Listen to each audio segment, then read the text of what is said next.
back to my channel. Before we get started, don't forget to go like, subscribe, check out my Patreon down below and all the links that I have. And I know it's been a while since I've posted to like a very lengthy like talking with me type video, because I've just been really busy and trying to eliminate any distractions from my goals and what I'm trying to do ultimately in my life and where I want to go.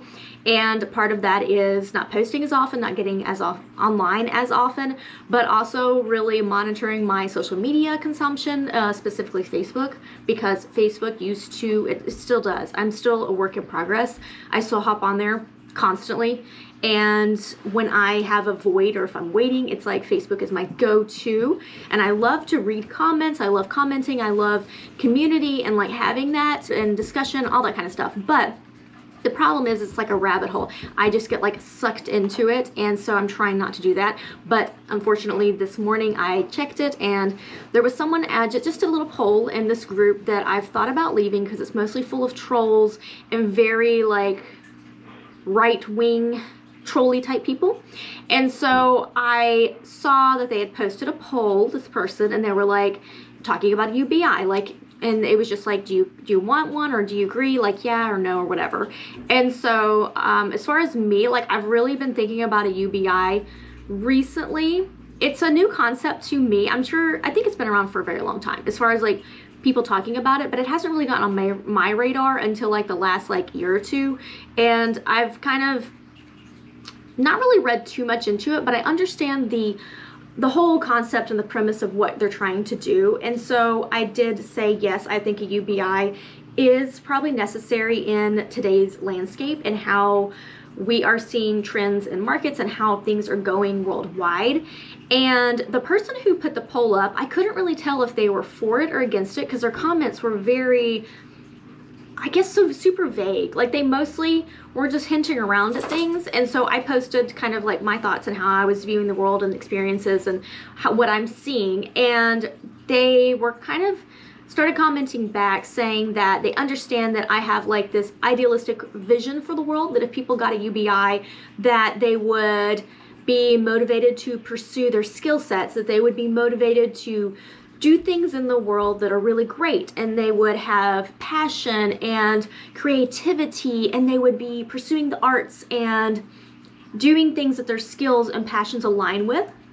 But they told me they didn't think that that was an accurate representation of what humans would actually do. They thought that it would just make people lazy or would just make people not want to work at all.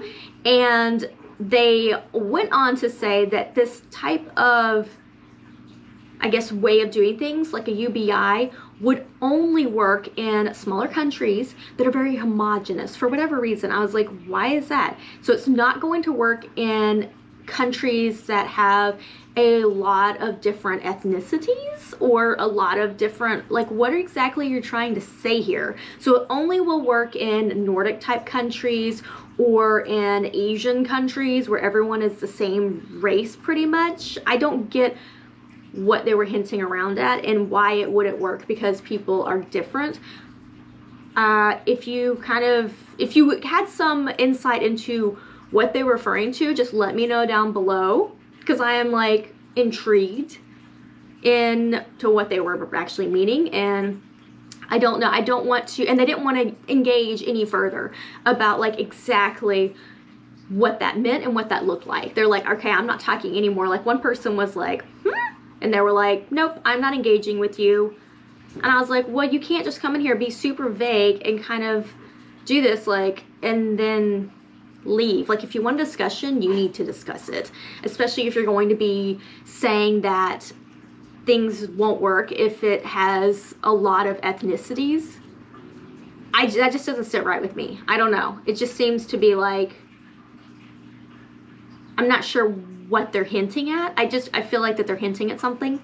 And so with that whole thing, it just got me thinking like, where, I know Korea, South Korea, they're actually one of the first countries that is seriously looking into creating a UBI for their citizens. And it's for a few things. I absolutely love South Korea and I watch a lot of their TV shows and things like that. Like I'm into like Asian culture, I guess, and like Japanese culture and, you know, South Korean culture.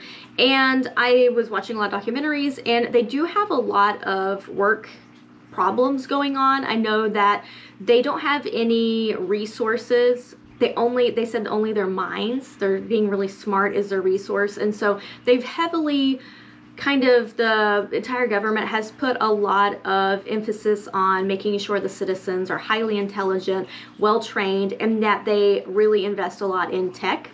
But this has created a very competitive environment where everyone, I mean, of course not everyone is going to have genius IQ, but majority of the citizens are highly intelligent and have gone through very, very, very rigorous study schedules their entire life. And when they get out, it's very hard and competitive to find decent work and jobs because it's so limited how many people need a job and how many jobs are actually available.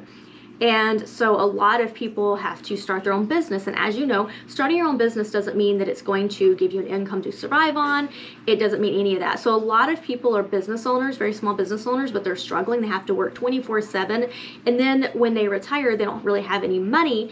And then the government only gives like a small amount, like $500 for the seniors to try to live on. And so they find themselves having to do weird, odd jobs. Like one lady, she was 84 years old and she still had to go out and collect recycling and like cardboard just to try to make ends meet. And a lot of them are living in very poor conditions in apartments and areas that almost look like abandoned type buildings or dilapidated type buildings, just the entire structure there. It just really needs an overhaul. And so I like their idea of incorporating the UBI just to help people. And a lot of the people, when they get out of college, they have to go work part-time jobs or multiple part-time jobs and try to pay all their bills with part-time job income. And so it's just really interesting to see that, and that they're really thinking of starting a UBI there, and if they did, they would be one of the first countries to ever do it. And I do know that in California, we did like a UBI program where they gave people $300 a month, very impoverished people, and it actually did have a lot of positive influence on how these people developed through the years, because they had that $300 to help with things and to kind of cushion, and it was very helpful. So I don't think that giving people a UBI is going to make them lazy. I think just that blanket statement, and I think that that's also the rhetoric that a lot of people like to fall back on and use when they don't want to change systems and when they don't want to think about things that might be hard or difficult. They automatically just want to look at the bad. I think that you should try something before knocking it and before saying it's a terrible idea and that you think that this and this and this will happen, because what if you do it and it actually works? What if you do it and people actually can start doing the things that they want? Because like I've said in my previous videos, I think that a lot of people, at least here in America, because I am in America, so I know mostly about American culture, we are very focused on work. In Europe, it's a different lifestyle. And I think that a lot of people through the pandemic started to realize that work and money and consumerism and things does not bring happiness. And they really started to realize that when they slowed down and they stopped like thinking constantly of how they're going to survive, like that survival mode, because people were getting money to pay their bills with an extra $600. They were getting money to pay all of their bills, and they didn't have to go work 2 or 3 jobs. They could actually just sit and relax for a second. And I don't think that's a bad thing. A lot of people think that's a terrible and it's a bad thing. It's not a bad thing. When you take someone who has spent their entire life in survival mode, unable to hardly pay a bill, when you don't, it's a luxury and a privilege if you have the brain power and energy to even think about where you're headed and what you want out of life and these things. If you are someone who is born into poverty and that mindset and that generational trauma has been passed down to you, it's a lot going on. And so I think a UBI will be very helpful in undoing these types of things, these mindsets, these generational traumas that are being passed down, because poverty is a generational trauma and systemic racism is a generational trauma, and it does affect people, every aspect of their life. It affects how they have an outlook on the world. It affects themselves and their self-esteem and how they view things and what they value. Like, it affects everything about your life. And it also can even change your brain demographic, like your chemistry. It can change so many things about you.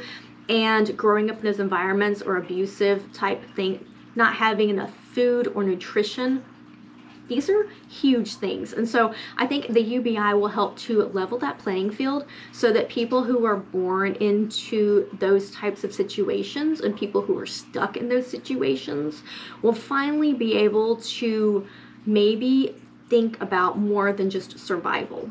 And it's not good for your mental health or your physical health to constantly be in that mode, in that flight or fight, survival type of mode. It's really bad for you.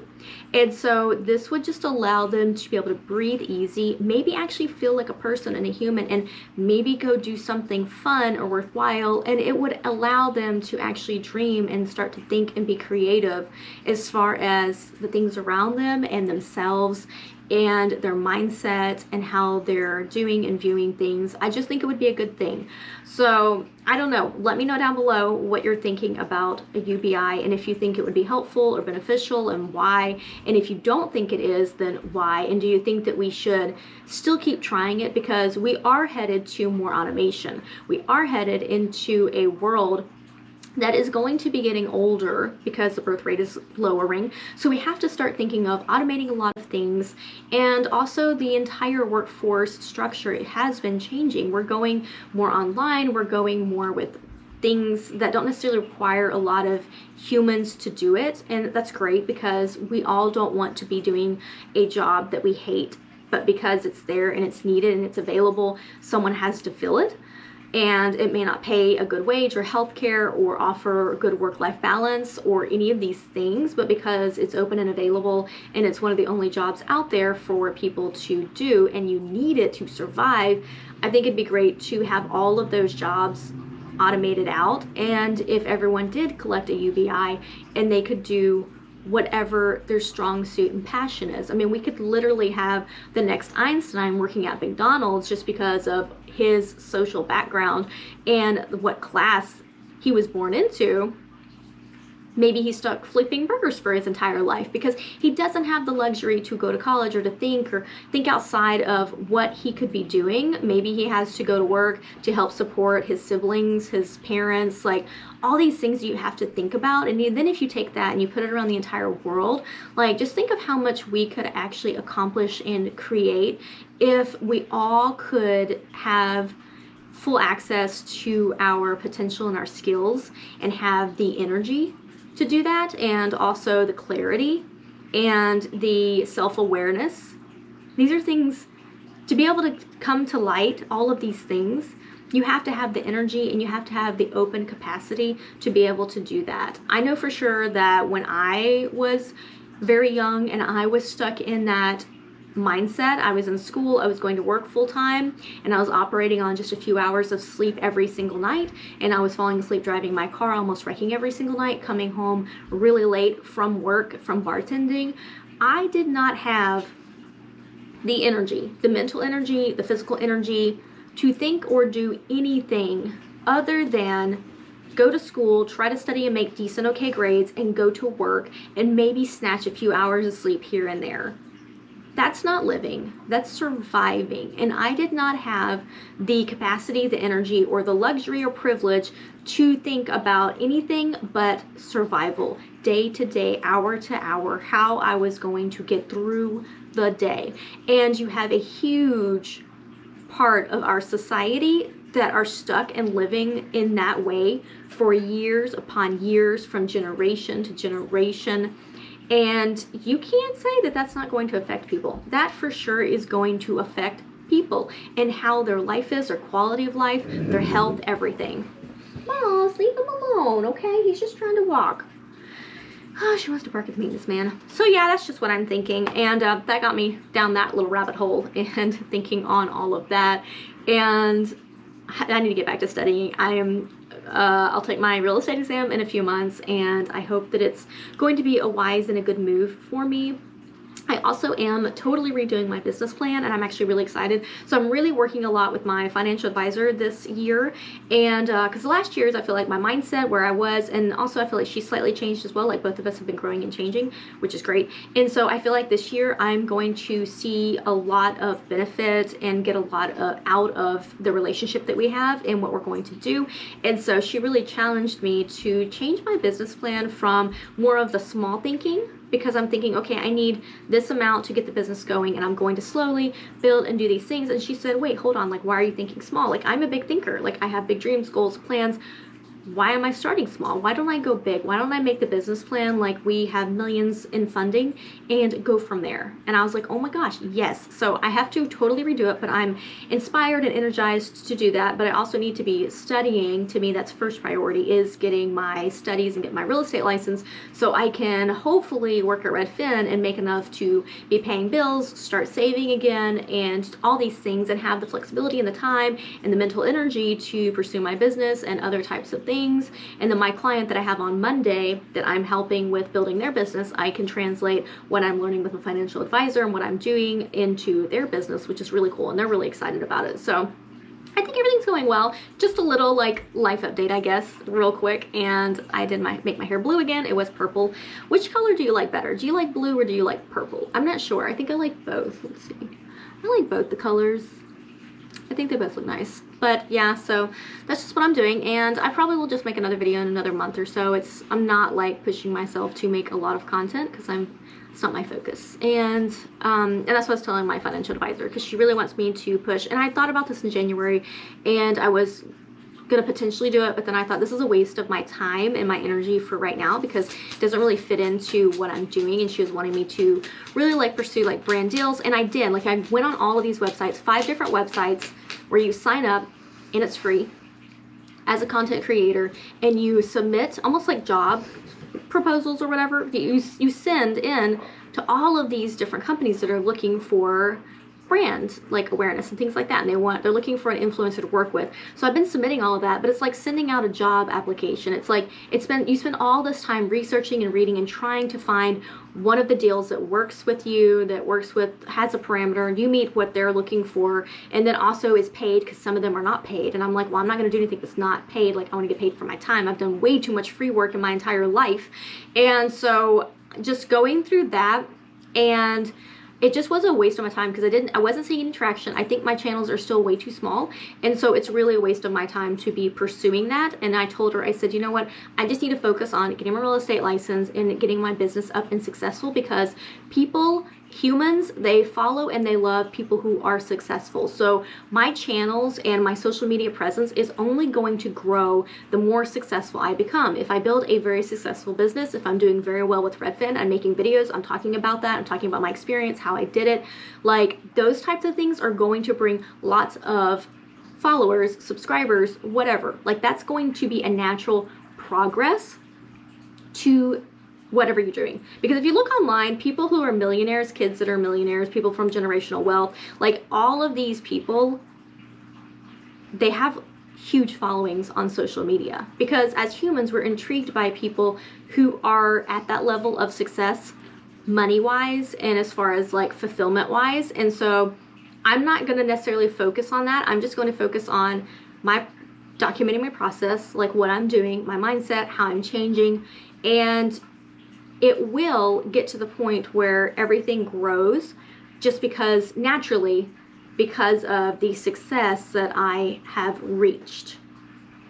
So I told her, I said, I don't want to worry about that. Oh, there's an eagle in the sky. How cool. Wow. He's so cool. He's huge. There's a lot of eagles around here, which is really neat. There's a bird following him. Hi, baby. Are you okay? You sound like you're struggling. There's 2 birds that look like bothering him. That's so weird. He's so much bigger than them. He could probably eat them. He landed in a tree across the way. Hi, baby. What's up? What's up? Hi, sweetie. Oh my. So this morning I woke up and poor Usagi, my rabbit snail in my planted tank, he had fallen into some rocks that was like a little like dip, and he was in the middle of it, and because he was so far away from everything else, his little foot, he couldn't catch on to anything, so he was left upside down, so I had to rescue him. So I do worry, because I bought him thinking he was going to be a very easy pet for me, because I plan on traveling and doing things and, you know, not having to worry about boarding or having someone watch him. But after that incident, I was like, okay, I'm going to have to make sure there's someone who can come and check on him and make sure that he is not stuck anywhere while I'm away, because I don't want to be gone for a month and come back and because he got stuck upside down that he died. I would hate that. Hi, sweetie. Oh my goodness, she's such a sweetheart. Oh, you're such a sweetheart. Hi, baby. Oh my goodness. You're such a sweetie. Yeah. Her nose is wet. Why is your nose running? What's your nose running for? What's your nose running for? I love her little, like, soft hairs right here. It's so cool. Hello. You're my baby. She's such a good girl. She's such a good girl. She's such a happy dog. Look at her. Look at that smile. Are smiling? She's spoiled. I spoil her for sure. I even get upset. Whenever I get upset with her, I feel so bad. I can't stay mad at her, and I can't get upset at her for very long. And if Jason gets cross with her, I'm like, oh my God, don't. Not the baby. I'm like, don't. You're being mean. Give her a hug. Go apologize to her.